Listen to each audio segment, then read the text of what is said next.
morning, my dear children. Welcome back to geography class.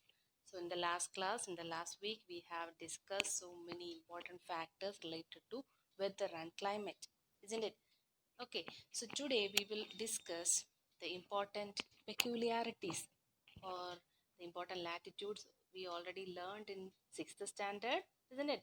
So the important pressure belts and related wind system. So for that, I am here attaching one YouTube video. You please go through the video thoroughly and repeatedly. Then prepare a chart of that particular picture. That means the pressure belts and wind system on the earth surface. Okay. So in this picture, you can see the important pressure belts and the related planetary wind system. That means the global wind pattern. Okay, so in the last class also, I just mentioned about the Coriolis effect. That means any moving object in the northern hemisphere tended to deviate its direction in the southern hemisphere also. So this is what is happening due to the rotation and the tilting of the earth. But when we consider this planetary wind system and pressure belts on the earth's surface, the tilting is not at all taken into consideration. Okay, so here in this picture you can see the important pressure belts and the wind system. I am just telling what is that. Then you please watch the video after hereafter. Okay. So the red color, it is given in low pressure, that is equatorial low pressure belt. As you know, the equatorial region is much budged due to the shape of the earth. So it receives almost direct sunlight from the earth. Okay, അവിടെ അതുകൊണ്ട് തന്നെ ചൂടും കൂടുതലായിരിക്കും. So when temperature increases, the pressure decreases. Atmospheric pressure will decrease. So there is an inverse relationship between them. So due to high temperature, the pressure will remain low. That is why they experience low pressure. That is, it is called equatorial low pressure belt. Okay, then in the subtropical region, there is high pressure belt due to the convection.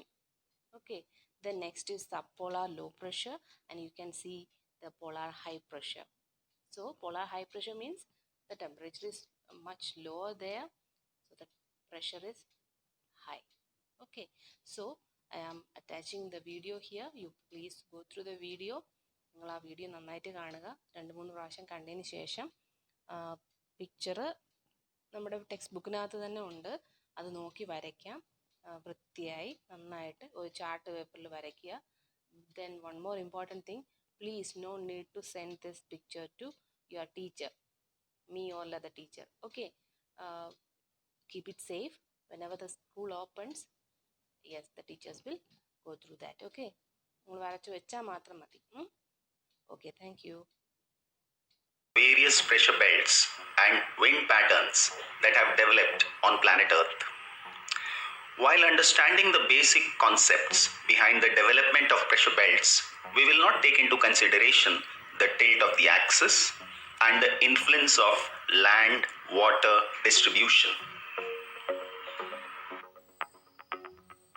The equator divides the globe into southern hemisphere and northern hemisphere, and equatorial belt extend up to 5° north and 5° south.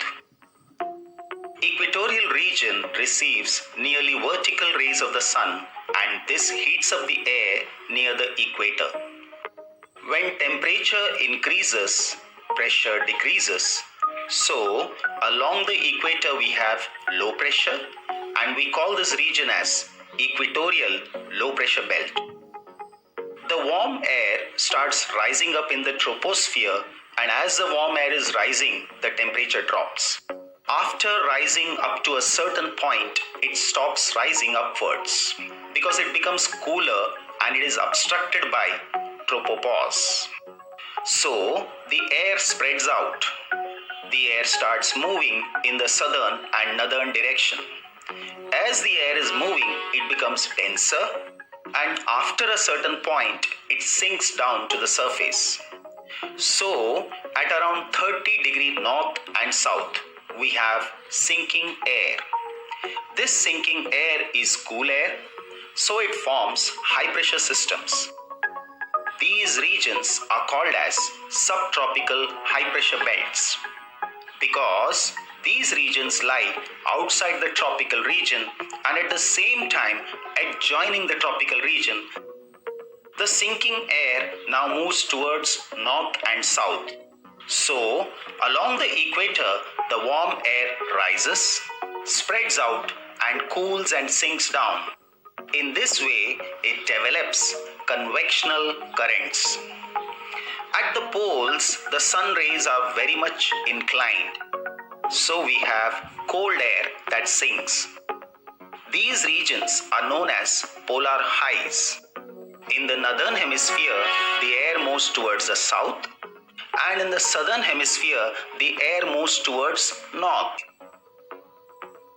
At this point, we have air coming from north and south.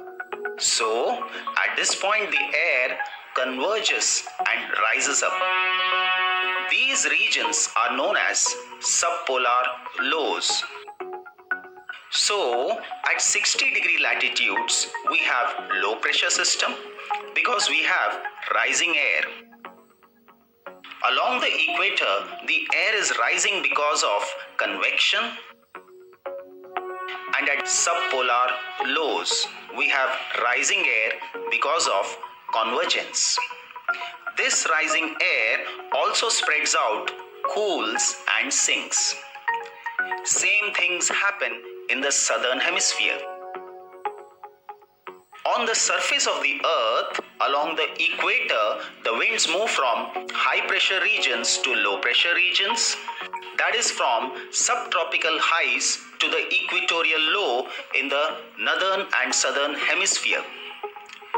These winds bend to the right in the northern hemisphere, and in the southern hemisphere, the winds bend to the left. And this is described as Coriolis effect.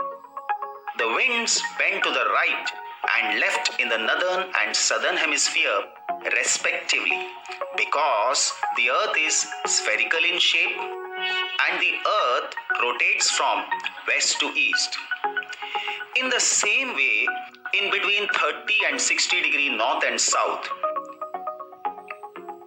the wind bends towards right and left in the northern and southern hemispheres respectively. Even at the polar region, the same phenomena can be seen.